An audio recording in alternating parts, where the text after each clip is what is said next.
The animated characters of Disney, such as Mickey Mouse, Donald Duck, Pluto, and Goofy, are synonymous with the brand of Disney. Across multiple generations, these characters are easily identifiable for most. Consider now that the majority of people never experienced the shorts in theaters that founded these characters. Most Disney characters did not have any more shorts produced beyond uh, really 1960, with only a handful of Donald Duck cartoons in the 1960s. Mickey Mouse's last cartoon story would be as early as 1953. It would not emerge again until Mickey's Christmas Carol, and that's 1983. Um, One of the most obvious reasons for the sustained popularity of the characters, and especially Mickey, is the connection of Mickey Mouse and these other characters to the brand of Disney Studios. Disney theme parks and Walt himself. Mickey is essentially the spokesperson for these brands. Um, this kind of cultural connection helped to expand the character beyond the realm of animated shorts and into property that's much larger than the original content itself. Um, Another overlooked element in the sustained popularity of Disney characters is their dominance in comic books. So you're just seeing those characters used across multiple mediums. While there's a relative limited access to the shorts featuring the most popular Disney characters, the vast proliferation of Dell Gold Key comics, called Four Color Comics, um, that have this Disney content. It speaks to the multimedia branding Disney was implementing for their characters very early on. Um, these started to appear in the 40s. Um, the continual praise and sustained collector's value is especially the early Donald Duck books. It speaks to this phenomenon.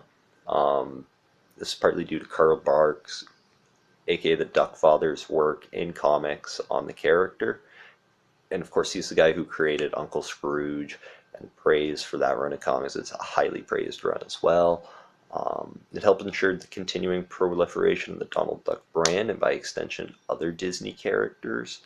Um, these comics were fundamentally important, um, just to keeping the brands going, as the shorts would never seem to get their just due in television broadcast, making it difficult to argue that the popularity of the characters emerged from the actual popularity of the shorts. These comics were much more easy to distribute, and have a wide variety of content than TV's limited capacity, especially among the big three networks. Um, Hanna-Barbera and Looney Tunes properties would be successful with their comics as well through Dell and Gold Key, but the quality connected to Disney comics continues to reverberate in collectability and praise. The vendor that I often work for, and I'm heavily involved in the business, is called Four Color Collectibles. Um, yeah, so it's our very company is actually named after the series of books that these were put out. So I'm quite well versed with having sold quite a few of these, and yes, it's Disney stuff that's really popular, especially compared to those other two properties. So there would be a wide range of Disney comic book material from the 40s to 70s. It speaks to comparative, it's much cheaper to produce comics and you get a much better return compared to the shorts. Um, Disney would eventually start to broadcast their shorts through the Mickey Mouse Club variety program, which began in 1955, and it's a continuation of the branding of the character even after there's really no content being produced. Also, they had Disney's anthology series, which began broadcast in 1953 on ABC to help fund Disneyland. It's a little different. It was covering the creation of Disneyland to begin with. The studio now had two very popular pieces of content that helped build the Disney brand with children. Um, These are the beginnings of bringing forth syndicated animated content, especially through the Mickey Mouse Club, but the show would only usually feature one animated short. There would also be some serials that would be shown as well, and some entertainment, but be that only one animated short at a time from the theaters. Disney established themselves in the TV market due to the prior dominance through film, and were the default leaders in bringing American animation for television to kids, really. They're Since they had already been basically the first big player in animation in America, it makes sense that they would be the first ones to really start the push to television. But I would argue that they definitely aren't the ones who drive it. They may set the stage, but they would be replaced in popularity with the rise of Warner Brothers Studios. Their cartoons on television would be a lot more popular than what Disney was. While the mouse and the duck were extremely important and iconic characters, they would not be the most popular characters really to emerge from American animated television at this time, since they had already been much more established with the shorts. What really rises to dominance throughout the 1960s is actually Looney Tunes, as they had the television series of The Bugs Bunny Show, which began in 1960, and The Roadrunner Show, which began in 1966. These are really some driving keys to actually bringing forth those theatrical shorts to theaters in a much more regular way than what Disney had done. And these shows, they would be renamed, i.e. the Bugs Bunny and Tweety Show, and reformatted in terms of show length multiple times throughout its broadcast history. This was partly determined by whether other characters like Roadrunner or Tweety had their own show on network television at the time. At one point, the show, before we have the Roadrunner show, it had become Bugs Bunny Roadrunner Variety Hour. The Bugs Bunny show was originally produced to showcase 3 different Looney Tunes theatrical shorts that were produced since 1948. Most of the content that would be included in the series ceased production by 1964. This is when Warner Bros. Cartoon Studios closes. Some content would sporadically be created from outsourced studios. DePatie Freeling Enterprises, Frizz Freeling, one of the guys who was heavily involved in Warner Bros. Cartoons, along with guys like Tex Avery and Chuck Jones, who really drove the Looney Tunes style. So yeah, DePatie Freeling Enterprises would produce Looney Tunes cartoons from 1964 to 1967 after the closure of Warner Bros. Cartoons. Many of the former Warner Bros. Employees would move to DFE. Format Films was another studio, and they would produce 11 Roadrunner cartoons and 3 cartoons pairing Daffy Duck and Speedy Gonzales. This is from 1965 to 1967. 1967 would see Warner Bros. Reopen their animation studio just before Seven Arts Productions acquired Jack L. Warner's controlling interest in Warner Bros. And renaming the company Warner Bros. Seven Arts Inc. that same year. The studio would produce a handful of Speedy and Daffy cartoons, as well as some featuring much less popular Looney Tunes characters. What we see in the 60s from Warner is essentially continuous repackaging and continuously repackaging their old material and rebroadcast through syndication. There were attempts to produce new content after Warner Bros. Cartoons closed, but these attempts were quite limited compared to the output of the studio prior to 1964.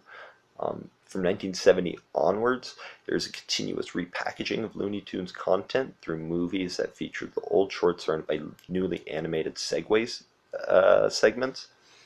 Some examples are Bugs Bunny Superstar, 1975, Bugs Bunny Roadrunner movie, 1979, the Looney Bugs Bunny movie, 1981. Looney Tunes serves as an example of the repackaging and redistribution of the same content as it continuously proved popular with American society. This meant it was always able to attract advertising dollars for a relatively low cost to air. The high cost of producing new shorts, especially after block booking was outlawed, eventually caused 2 of the major American animation studios that defined the golden age of animation to either shut down or shift focus from shorts shortly after we see the rise of syndicated animated programming on television. There is an exception to these 2 players, and it's going to be Hanna-Barbera, and they're a little different. because really a discussion of American animation in the 60s and 70s would be incomplete without mentioning that company. They're responsible for Yogi Bear, the Jetsons, Flintstones, Where Are You, Scooby-Doo, to name a few, that came out in the 60s. These are widely popular and iconic series. They would also experience relatively short production runs. To put it in perspective, the original Jetsons run was only 24 episodes, and its new season didn't come until 1985, and it started in 1962. Um, yeah, Where Are You, Scooby-Doo? It would produce 25 episodes between 1969 and 1970, with no new episodes until 1978. The Flintstones are one of the few exceptions to this, as they produced 166 episodes between 1960 and 1966. Um, the Flintstones would prove to be more cost-effective than other properties, as cartoons would include advertisements, so as heavier merchandising compared to other properties, which added to the revenue that Hanna-Barbera could use to sustain the expenses that went with animation at the time. One of the classics I always think of is um, Fred and Barney selling cigarettes on the Flintstones show. They would advertise that. And yeah, that kind of advertising just eventually makes its way out of children's programming. It's outlawed. But yeah, it was something that you see in the Flintstones cartoons. Um, while these characters did not have the same history in the theaters as Disney and Warner cartoons, Hanna-Barbera was able to show that new and updated content could be popular as well. Um, while Warner would dominate through the 60s, Hanna-Barbera would continue to grow in popularity by producing new series and then spin-offs with their iconic characters. Um, some would include like the Pebbles and Bam Bam show, the new Fred and Barney show, Scooby-Doo and Scrappy-Doo. Of course, Magilla Gorilla is a classic that features Pebbles and Bam Bam in it too. Um, Hanna-Barbera was able to contend on par with any other American animation studio, as they were able to create new content throughout the 60s and 70s using existing character brands to cross-promote. You have Yogi Bear, Huckleberry Hound, Danger Dog, all in the same cartoon universe. Flintstones then spins off with shows featuring Pebbles more predominantly, like her previously mentioned show, the Magilla Gorilla again. By producing this new content, Hanna-Barbera would also be able to have easier time keeping their characters updated to continue being on TV. While the classic Disney and Warner cartoon characters have not gained the same traction since the second golden age of animation. In the 1990s, Hanna-Barbera properties like Scooby-Doo are constantly having new, popular, relevant series produced for television, and as well as other mediums. Right now, seeing what's happening in Scooby-Doo comics is quite fascinating. They're doing post-apocalyptic zombie stuff. It's something different. In some of the 1960s and 1970s would see a limited amount of animated shows on television. This was due to the expensive production versus the returns, which became even tighter. This became pretty tight with block booking when it was outlawed. This really affected the revenue within animation. Children's animated TV shows would be dominated by the repackaging of old theatrical shorts over and over for some time. The popularity of characters like Donald, Mickey, Bugs, and Tweety is owed as much to the branding and repackaging of these characters as much as the original quality of their feature shorts. This would shift as other studios like Hanna-Barbera started producing content strictly for television. As their properties became more and more popular, they would eventually become iconic characters and have sustained popularity due to their particular brands as well. This led to the creation of more new content in the 1970s, but much of it is updating or spinning off from the original content and its brand. The style of anthropomorphic humorous cartoons that Hanna-Barbera, Looney Tunes, and Disney had become known for would see their popularity among children diminish as new styles of cartoons would enter the broadcast schedule in the 1980s. Lastly, I would like to touch upon some of the properties like Star Trek, Spider-Man, and Batman that would also have popular cartoons in this era that we've just discussed. These properties had to appeal to both children and older fans who were already familiar with these properties. In the cases of Star Trek and Batman, their live-action counterparts In the 1960s, both suffered a similar fate in that these more fantastical properties were expensive to produce for television, with such elaborate sets and costumes. Part of the reason the deal for NBC to take over from ABC for season 4 of Batman fell through was due to the fact somebody destroyed the extremely expensive sets. It would not have made sense to reinvest so much as the show had begun to decline in popularity. Just basically paying that stuff off had made the show not very profitable for ABC. Yeah, both properties would continue in spirit in animated properties, with the original cast coming back to voice the characters. Star Trek the Animated Series would debut in 1973, Batman the New Adventures in 1977. Through animation, both were able to simply do more by taking away the restrictions of live action. Many of the Star Trek episodes were already scripted for the live series, but were simply beyond the scope of what was able to be shot. And then in the case of Spider-Man, the series was able to reach 52 episodes between 1967 and 1970. The first season would be produced by Grantry Lawrence Animation, before production would switch to Canadian company Krantz Films, and it would take over for seasons 2 and 3. While the show was popular, it was again expensive to produce, and Grantry Lawrence would close its doors in 1967. The next 2 seasons would be noteworthy for being Ralph Bakshi's first major work, especially like prior to Fritz the Cat, Wizards, the Lord of the Rings feature that he did, a lot of very, very progressive animation. This would also mark the beginning of Canada's long-running history of producing popular cartoons for the American market. As you will see next, it's actually a Canadian who unintentionally drives the second golden age of American animation. Part of this, I'm going to say, is that Canada has a greater protection for the arts and greater investment. At least on the government side, you do see a lot of grants and things like that.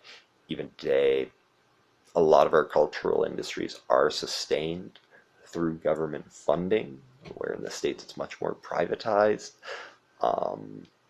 So that's why some of the earlier animation, Canada does have a fairly strong representation compared to what we can see in the States, just because the funding stuff is a little different. So thanks for listening, and I hope you're going to enjoy the 80s and 90s part. That's really where my expertise is, as you can see with this Transformers the movie poster. A little later, Adventure Time is going to get mentioned, and of course, one of my prized possessions. We'll show it right now.